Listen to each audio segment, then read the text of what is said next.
पुंछ के बस ट्रांसपोर्टरों को मैजिक ऑटो से आ रही है भारी दिक्कत। आज पुंछ के मुख्य बस अड्डे पर ट्रांसपोर्टरों की तरफ से एक बड़ी बैठक की गई और उसके बाद की एक पत्रकार वार्तालाप, जिसमें उन्होंने बताया कि आज डिप्टी कमिश्नर पुंछ से भी की मुलाकात और अपनी परेशानियां भी बताई। ट्रांसपोर्टरों ने कहा कि अगर जल्द इस मसले का हल नहीं निकाला गया तो वो करेंगे चक्का जाम। आरटीओ साहब आज आपको बेटे की शादी है, वहाँ छुट्टी चले गए, तो उन्होंने कल या 2 दिन में कोई 80-85 छोटे मैजिक के एलओ इशू किए हैं। उसमें हमारी जो डिस्ट्रिक्ट में हमारी जो बड़ी ट्रांसपोर्टर है वो चल रही है, 5 मिनट और 10 मिनट का कोटा है उनके पास टाइम का। हमारी 10 गाड़ियाँ खड़ी हैं, उनके टाइम नहीं बन रहे हैं, वो हमने खड़ी की हुई है, वो हम नहीं चला रहे क्योंकि टाइम ही नहीं है हमारे पास। और अभी अभी सुना है कि ये जो मैजिक हैं इनको मंडी से सिब, मंडी से लोरन, मंडी से सेड़ी, मंडी से बटलकोट, मंडी से सब्जी की तरफ ये एलए इशू हुए हैं। आज सुबह ड्राइवर साहब 50 के करीब अंदर आ गए और चाबियां सारी मेरे टेबल पे उन्होंने रख दी कि हम आज स्ट्राइक पे हैं। मैंने कहा भाई बगैर बताए एडमिनिस्ट्रेशन को, आरटीओ साहब को, मैं स्ट्राइक नहीं कर सकता।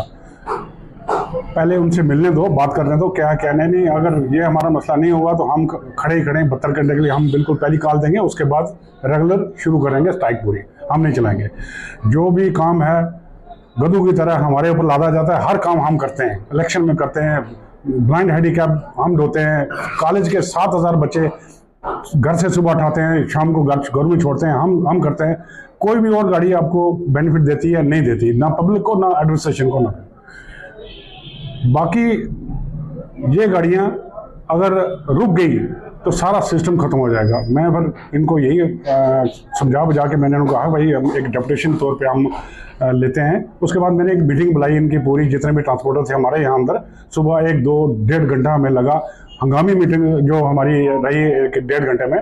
बड़ी मुश्किल से उनको मैं समझाया और रास्ते पर लाया और मैं 10-15-20 बंदे लेके गया डीसी साहब के पास चले गया। अभी तक मैं डीसी साहब से मुलाकात नहीं कर पाया क्योंकि हमें पहले इलेक्शन आ गया, उसके बाद मैं जम्मू चला गया। तो मैंने कहा भाई उनको मुबारक देनी है हमने जाके डीसी साहब को कि भाई आपके पुंछ की आमद पे हम आपको मुबारकबाद देते हैं। अभी ये मसला हम लेके जाएंगे, अच्छा नहीं लगेगा, लेकिन ड्राइवरों की मजबूरी की वजह से, ट्रांसपोर्टरों की मजबूरी की वजह से हमें जाना पड़ा। तो बाकी सारे बंदे बाहर से डीसी हाउस गए, हम गए 5-7-10 बंदे हम अंदर। डीसी साहब ने बड़ी बारीकी से हमारी बात सुनी। बहुत अच्छे ऑफिसर मुझे देखने में लगा, बहुत अच्छे ऑफिसर हैं ये तो आम ऑफिसर छोटी बड़ी बातें कम सुनते हैं। इन्होंने बड़ा अच्छी तरीके से हमारे डील किया और इन्होंने ये कहा कि मैं आरटीओ साहब से पूरी रिपोर्ट लूँगा, फिर उसके बाद बात करूँगा। तो फिर हम वापस आए तो उन्होंने आरटीओ साहब से रिपोर्ट लेनी है। फिर आरटीओ साहब से हमने बात की कि भाई हमें पता ही नहीं है, आपने 80-85 एलए ये दे दिए हैं, ये हमारा बिल्कुल गला घोंटने वाली बात हो गई है। अगर ये इशू करेंगे आप तो इन ड्राइवरों की तरफ से कॉल आई है पूरी यूनियन की तरफ से कि भाई हम 1 हफ्ता या 5 या 4 दिन हम वेट करेंगे, उसके बाद हमारी गाड़ी 72 घंटे के लिए कार स्ट्राइक कर देंगे। क्योंकि ये जो स्ट्राइक होती है पुंछ डिस्ट्रिक्ट की या राजौरी डिस्ट्रिक्ट की, ये कोई मामूली नहीं होती, बड़ी ऊंचे लेवल की स्ट्राइक होती है। तो मैं यही रिक्वेस्ट करता हूँ, डीसी साहब से अपील करता हूँ, आरटीओ साहब से अपील करता हूँ कि जहाँ जो ये मैजिक जो एलए देने हैं आपने, ये जो छोटे रूट हैं जहाँ पे हमारी बसें नहीं जाती वहाँ दें। हमारी बसें जब 5 मिनट 10 मिनट का कोटा है वहाँ ये गाड़ियाँ लगाते हैं, बीच में एक्सीडेंट हो जाएंगे, बंदे मर जाएंगे। कितने एक्सीडेंट हो गए हैं, एक लोरन बस स्टैंड में 5-6 साल पहले लेहरा में एक्सीडेंट हुआ, ये मैजिक की वजह से एक्सीडेंट हुआ। उसने कट मारा आगे से, रेस लगानी शुरू कर दी, गाड़ी हमारी नीचे चली गई। उसके बाद गली पिंडे में एक बात छोटी गाड़ी की वजह से एक्सीडेंट हुआ है। कितने एक्सीडेंट हुआ, हमें हमारा यही कहना है कि हमें अगर हम चलेंगे तो हमारी जगह जो गाड़ियाँ हमारी छोटी चल रही हैं ये हमारे बीच में नहीं चलनी चाहिए, इनका अपना अलग इनको छोटे रूट है जो भी है चलना चाहिए। मैं सबसे अपील करता हूँ कि ये स्ट्राइक ना हो, तो मैं यही कहता हूँ कि अच्छा है स्ट्राइक ना हो। तो मैं फिर अपनी तरफ से अपील करता हूँ इन ड्राइवरों की तरफ से, ट्रांसपोर्टरों की तरफ से कि हमारी बात को इग्नोर ना किया जाए। सर हमारी प्रॉब्लम जो आ रही है ये डिस्ट्रिक्ट में, हमारा कम से कम ऑटो जो पहले ऑटो आया है कम से कम 400-450 से पहले ऑटो आया है। आप उनसे इंटरव्यू करें, उनको पूछे कि उनकी तनख्वाह रात को नहीं निकलती है, कर्जा उठा के वो अपनी किस्त भर रहे हैं, कुछ लोगों का केस ड्यू है, ऊपर से 100-150 परमिट इन्होंने और दिए हैं। और परमिट वहाँ पे दिए हैं जहाँ पे हमारी बसें चल रही है। जैसे मंडी टू सिप इन्होंने परमिट दे दिया, मंडी टू बटलकोट इन्होंने परमिट दे दिया। वहाँ ऑलरेडी 5-5, 10-10 मिनट के कोटे में हमारी 25-26 गाड़ियाँ चल रही है वहाँ पे। और सब्जियाँ इन्होंने अटैच किया, मंडी से सब्जियाँ, जो कि मंडी से गंतड़ मोड़ पहले ऑटो कम से कम 15-16 चल रहे हैं, उनकी वहाँ पे किस्त नहीं निकल रही है। और वहाँ से 2 किलोमीटर है सब्जियाँ बस स्टैंड, और वहाँ पे भी इन्होंने एंटर किया है। तो हम आरटीओ साहब से ये कहते हैं कि ये जो इलीगल परमिट आप पूछने के बिना ही दे रहे हो, ये परमिट ना दें, क्योंकि बसों की और ऑटो मैजिक वालों की रेसें लगती हैं, लोगों की जानें जाती हैं, क्योंकि लोगों की जान जो है कीमती है। गवर्नमेंट इस टाइम एम्प्लॉय को देख रहे हैं, लेकिन गरीबों की जान को नहीं देख रहे हैं कि अगर 2 गाड़ियाँ रेसो रेस चल रही है, अगर एक गाड़ी में 30 या 40 आदमी मर रहे हैं, तो उसकी तरफ गवर्नमेंट नहीं देख रही है, खाली वो देख रही है एम्प्लॉय एक हमारे पास आया, उसको हमने ऑटोमेटिक दे दिया।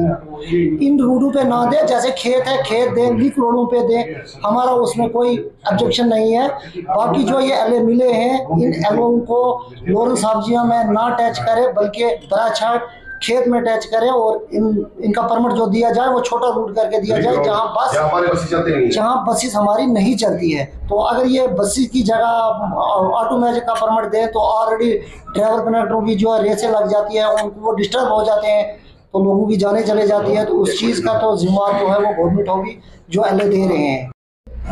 देखो, हम क्या कहना चाहते हैं, हम हर बार यही एडमिनिस्ट्रेशन से अपील करते हैं कि जो हमारी मसले हैं वो हल करो, मगर एडमिनिस्ट्रेशन एक कान से हमारी बात सुनती है, दूसरी कान से हमारी बात बाहर निकाल देती है। इससे पहले भी डीसी साहब थे, हम उनके पास भी गए थे कि जो आप जो ऑटो मैजिक का परमिट देते हैं, आप हमसे पूछ के जो लिंक रोडे हैं जहाँ हमारी सर्विस नहीं जा रही है, जैसे हमारी मंडी से डुनू गांव हमारी कोई सर्विस नहीं चल रही है, मंडी से डुनू गांव, लोरन से सिप, लोरन से बटलकोट, लोरन से डन्ना, और लोरन से मंडी से ये क्या बोलते हैं बलनाई, वहाँ हमारी कोई सर्विस ऐसे रूट 10 रूट ऐसे हैं जहाँ ना हमारी मिनी बसें चलती है ना हमारी बसें चलती है। वहाँ ये ऑटो के रोड है, ऑटो को परमिट दबा के दो, और लोगों की परेशानी, लोग हमारे पास भी आते हैं, आप हमें मिनी बसें लगाओ, मैं हमारी ये रोड हमारे लायक नहीं है, हम नहीं गाड़ियाँ लगाते हैं। उसके बाद ये मसला रहा जी, ये मुमकिन स्कीम में कोई ऑटो के परमिट लगा रहे हैं। देखो, लोगों ने अब अपनी सब्सिडी के लिए कर रहे हैं, हमें पता है सब्सिडी के बाद लोगों की किस्तें नहीं निकलेंगी। एक रूट ऐसे है जहां हमारे ये आपको मैं बताऊं, हमारा ये टाइम टेबल चार्ट है, हमने डीसी साहब को भी दिया है, ये आप देख सकते हो, इसमें 5 मिनट और 10 मिनट का टाइम है। अगर 5 और 10 मिनट में ऑटो भी चलेंगी, मिनी बसें भी चलेंगी, बसें भी चलेंगी, हम रोड पे एक्सीडेंट होने के ज़्यादा खतरा हो जाएगा। उसके जिम्मेवार हम नहीं हैं, क्योंकि एलए दे रहे हैं, ऐसे मिनी बसों के भी दे रहे हैं, मिनी बसों के दे रहे हैं, ऑटो का भी दे रहे हैं। देखो, इन पे रोक लगाओ। आप जाओ किले के आगे देख सकते हो, आप इस टाइम 100 ऑटो खड़ा है, जिनका फेरा दिन में एक भी नहीं लगता है, 200 से ऊपर हो गए। आप जो इधर डाकौर रोड में देखो, आप मंडी जाओ, मंडी में लाइन लगी हुई ऑटो की, वो भी रोजी रोटी कमाने के लिए आ रहे हैं। हम नहीं बोलते परमिट ना दो आप गुंजाइश देके जहाँ जरूरत है 5-10 गाड़ी की, वहां 10 गाड़ियां दो। ऑलरेडी बराछाट जाओ, खेत जाओ, हर रूट पे ऑटो लाइन लगी है, इतने लोग नहीं जितने ऑटो रोड पे खड़े हैं। हम एडमिनिस्ट्रेशन से यही कहना चाहते हैं, अगर आप जो परमिट आपने दिए हैं, एलए दिए हैं, वो एलए मंडी से बटलकोट, मंडी से सिप, मंडी से सावजिया, मंडी से सेड़ी, मंडी से हाड़ी बूटा नहीं देना। अगर आपने परमिट इश्यू कर दिए, वहां ऑटो भी आ चुके हैं, वो चल रहे हैं एलए के ऊपर, वो उनके ऊपर रोक लगाओ। अगर वो परमिट आपने दे दिए, हम 4-5 दिन का टाइम देते हैं एडमिनिस्ट्रेशन को, उसके बाद हम स्ट्राइक पे बैठेंगे, उसकी जिम्मेवार एडमिनिस्ट्रेशन खुद होगा।